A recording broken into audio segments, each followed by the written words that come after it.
اللہ کی دلیل ہے، قرآن شاہد عدل ہے، قد جاءکم من اللہ نور و کتاب مبین۔ تو ہمارے نبی اللہ کی دلیل، تمام نبی اللہ کی دلیل، مگر چونکہ تمام نبیوں میں ہمارا نبی افضل و اعلیٰ ہے، اس لیے ہمارے نبی اللہ کی سب سے بڑی دلیل۔ اسی طرح ولی نبی کی دلیل، مگر چونکہ غوث پاک تمام ولیوں میں افضل و اعلیٰ، اس لیے غوث پاک نبی کی سب سے بڑی دلیل۔ غوث پاک نے چونکہ احیاء دین کا فریضہ سر انجام دیا ہے، اس لیے آپ کو محی الدین بھی کہا جاتا ہے۔ نام ہے آپ کا عبد القادر، کنیت ہے ابو محمد، لقب ہے محی الدین۔ محی الدین کا معنی ہے، ٹرانسلیشن ہے، دین کو زندگی بخشنے والا۔ تو حضرات، ہم اور آپ خوش نصیب ہیں کہ سرکار غوث پاک کی محفل میں بیٹھے ہوئے ہیں۔ 11ویں کے فضائل سے کون ایسا انسان ہے جو ناشنا ہے؟ آج 11ویں کی برکت سے نہ جانے کتنی بے نور آنکھیں روشن ہو گئی، کتنی بند زبانیں بولنے لگی، کتنی بے اولاد صاحب اولاد ہو گئے، کتنے بے مراد بامراد ہو گئے، کتنی خالی تجوریاں نوٹوں سے بھر گئی، کتنے مردہ دل اہل دل ہو گئے۔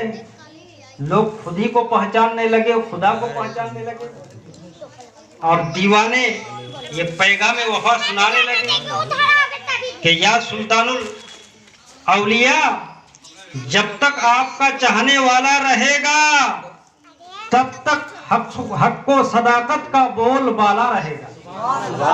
سبحان اللہ۔ تو حضرات، غوث پاک سے محبت ایمان کی سلامتی کی علامت ہے۔ بڑے خوش نصیب ہیں وہ لوگ جو غوث پاک کی محبت میں سرشار ہیں۔ قابل مبارکباد ہے وہ لوگ جو ان کی عقیدت میں مست ہیں۔ غوث پاک خود فرماتے ہیں کہ میرا چاہنے والا، ماننے والا، چاہے مشرق میں ہو، مغرب میں ہو، شمال میں ہو، جنوب میں ہو، کہیں بھی ہو، اگر وہ پریشان حال ہو اور مجھ کو پکار رہا ہو تو میں عبد القادر جیلانی جا کر کے ان کا ہاتھ پکڑ لیتا ہوں۔ اور غوث پاک فرماتے ہیں کہ میں 25 سال تک عراق کے جنگلوں میں عبادت و ریاضت کرتا رہا۔ لوگ مجھ کو نہیں پہچانتے تھے مگر میں سب کو پہچانتا تھا۔ میرے پاس رجال الغیب اور جنوں کی جماعتیں آتی تھی۔ میں لوگوں کو خدا کی معرفت کا راستہ دکھایا کرتا تھا۔ اور غوث پاک فرماتے ہیں کہ 40 سال تک فجر عیسیٰ کی وضو سے میں نے فجر کی نماز ادا کی۔ اب 15 سال تک عیسیٰ کی نماز کے بعد ایک پیر پہ کھڑے ہو کے کلام پاک ختم کرتا رہا۔ سبحان اللہ۔ تو آپ یہیں سے اندازہ لگا لو کہ جب غوث پاک کی عبادت و ریاضت کا یہ عالم ہے تو نبی کونین کے عبادت و ریاضت کا عالم کیا ہوگا؟ جو لوگ جہل یا مغالطے کی وجہ سے بول دیتے ہیں، یا کچھ بد باطل لوگ جو بولتے ہیں کہ امت نبی سے عبادت کے اعتبار سے بڑے ہو جاتے ہیں، تو یہیں سے اندازہ لگا لو کہ جب غوث پاک کی عبادت کا یہ عالم ہے، اور ہمارے نبی کا تو ایک سجدہ 70,000 سال کے برابر ہے۔ مگر میں ثابت کرتا، مگر ٹائم نہیں ہے، وقت کی نبض پر ہاتھ رکھ کر بولنا ہے، ذہن و فکر بھی آج متاثر ہے میرا، لیکن سنا دیتا ہوں۔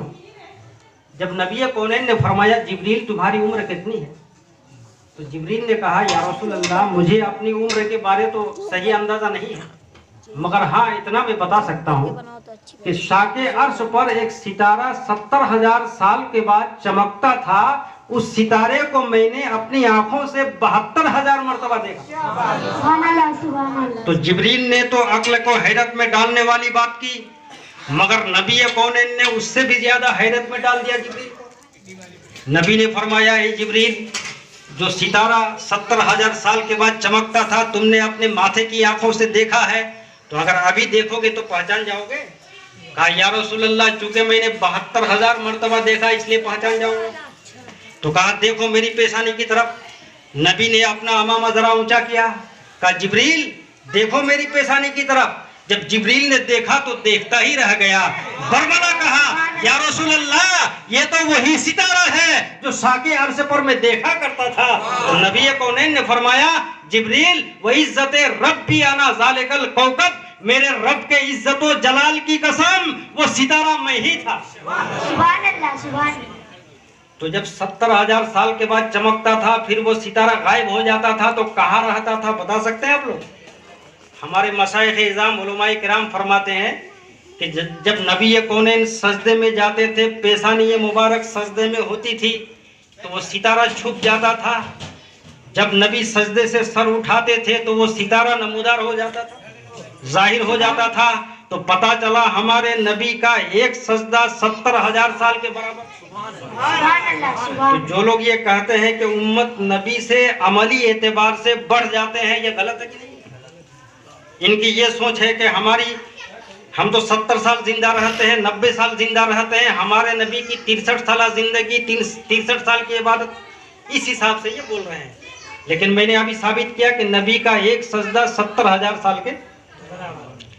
ایک بات بتاؤ، آج لوگ کہتے ہیں نا کہ امریکہ سپر پاور ہے. کیوں سپر پاور ہے؟ اس لیے کہ وہاں پر ایٹمی طاقت ہے. مگر آپ لوگ بتا سکتے ہیں کہ امریکہ نے کوئی ایسا مشین بھی پیدا کیا ہو جس مشین نے مردہ کو زندہ کر دیا؟ نہیں کیا. تو آپ دیکھیے سپر پاور کون ہے. جب اللہ کا کرم غوث پاک پر ہوا تو ٹھوکروں میں غوث پاک نے مردے کو زندہ کر دیا. جب اللہ کا کرم خواجہ غریب نواز پہ ہوا تو تارا گڑھ پہاڑ سے گرا ہوا بچہ جو لقمہ اجل بن گیا تھا، غریب نواز کی نگاہ ولایت نے اس مردہ بچہ کو زندہ کر دیا. تو سپر پاور کون ہے؟ امریکہ کے ہمارے اولیاء کرام. آپ کے پاس کوئی شیر آ جائے تو کیا آپ شیر کے سامنے سینہ سپر ہو کے مد مقابل کھڑے رہ پائیں گے؟ بدن میں لرزہ طاری ہو جائے گا، کب کبھی چھوٹنے لگے گا. کوئی سانپ آ جائے اس کے سامنے آپ کھڑے رہ پائیں گے؟ نہیں، بھاگیں گے. مگر اولیاء کرام کی طاقت کو دیکھو کہ شیر پہ سوار ہے اور ہاتھ میں کالا سانپ خطرناک کوڑا بنا ہوا ہے. ان کا نام ہے حضرت احمد جام رحمت اللہ علیہ، جو پاکیزہ ولی، شیر سوار ولی کے نام سے جانے جاتے ہیں. جس خانقاہ میں جاتے تھے شیر پہ سوار ہو کے جاتے تھے. ایک دن خانقاہ قادریہ غوثیہ میں بھی اسی شان و شوکت سے حاضر ہوئے. شیر پہ سوار ہے، ہاتھ میں کالا سانپ کوڑا بنا ہوا ہے اور اپنے شیر کے لیے گائے کا مطالبہ کر رہے ہیں. خادم بارگاہ غوث الورا میں پہنچتے ہیں، عرض کرتے ہیں کہ احمد جام کے شیر کے لیے گائے چاہیے. غوث پاک نے فرمایا وہ ہمارا مہمان ہے، ان کی قدر و منزلت ضروری ہے، گائے پیش کر دو. خادم ایک تندرست گائے ہٹا کے لے جاتا ہے اور بسد خلوص احمد جام کی خدمت میں پیش کر دیتے ہیں. حضرت احمد جام نے جب دیکھا تو مریدوں سے کہا دیکھا میرا روب و دبدبا، غوث اعظم بھی میری کرامتوں کا لوہا مانتے ہیں، غوث پاک بھی میری شان و شوکت سے مرغوب ہے. آگے کیا ہوا؟ جو ہوا وہ دیکھیے. جب احمد جام کے شیر نے غوث پاک کے گائے پہ حملہ کرنا چاہا، غوث پاک کے دربار کا ایک دبلا پتلا کتا وہ اس شیر کا گلا پکڑ لیا اور اپنے پنجوں کی طاقت سے اس شیر کا پیٹ پھاڑ ڈالا. شیر تھوڑی دیر تڑپا، کودا، اچھلا، اس کے بعد موت کے منہ میں چلا گیا. ادھر احمد جام کے شیر نے غوث پاک کے گائے پہ حملہ کرنا چاہا، ادھر بریلی کے شیر پکار اٹھے کیا دبے جس پہ حمایت کا ہو پنجا تیرا، شیر کو خطرے میں لاتا نہیں کتا تیرا. یہ طاقت کہاں سے ملی؟ ایک بات یاد رکھیے، جس کے دل میں اللہ کا خوف ہوگا، جس کے دل و دماغ میں خشیت الہی ہوگا، وہ دنیا سے نہیں ڈرے گا، دنیا کی ہر چیز اس سے ڈرے گی. شرط یہ ہے کہ تم خدا سے ڈرو. جن کی 11ویں شریف کے فاتحہ کا جو اہتمام کیا گیا ہے، سلطان الاولیاء پیکر رشد و ہدایت پیران پیر روشن ضمیر غوث پاک رضی اللہ تعالی عنہ. جانتے ہیں جہاں اب ایک بہت بڑے ولی تھے وہیں ایک عظیم تاجر بھی تھے. ایک دن تجارت کر کے ملک شام سے واپس ہوئے تو کیا دیکھ رہے ہیں